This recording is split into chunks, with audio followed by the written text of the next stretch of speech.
So we need to be able to distinguish fact from fake, right? When people make these incredible claims, regardless of what domain you're in, we have to think through it. We have to analyze.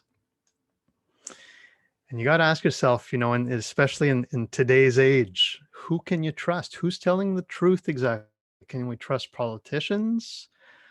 Does the media tell us the truth?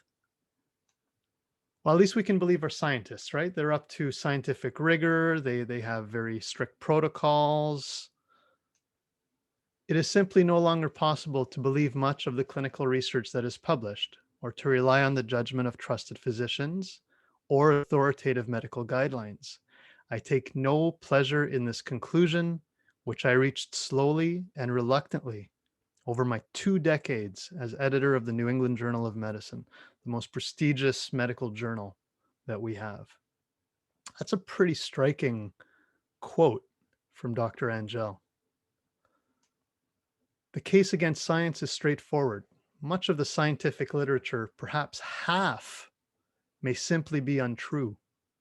Afflicted by studies with small sample sizes, tiny effects, invalid exploratory analyses, and flagrant conflicts of interest, together with an obsession for pursuing fashionable trends of dubious importance, science has taken a turn towards darkness.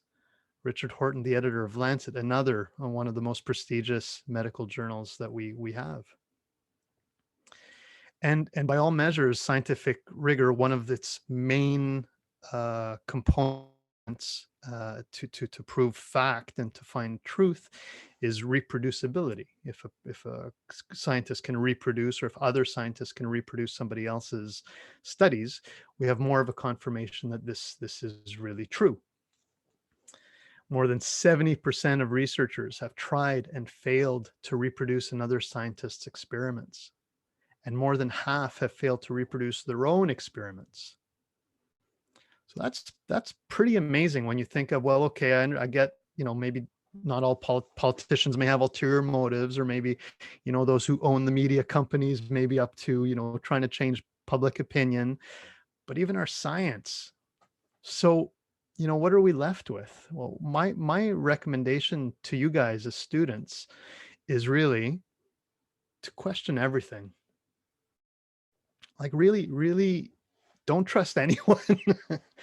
Be intelligent in your thinking, look at pros and cons, look behind the scenes, and really, really ask yourself, what am I seeing here? Is this the truth or not?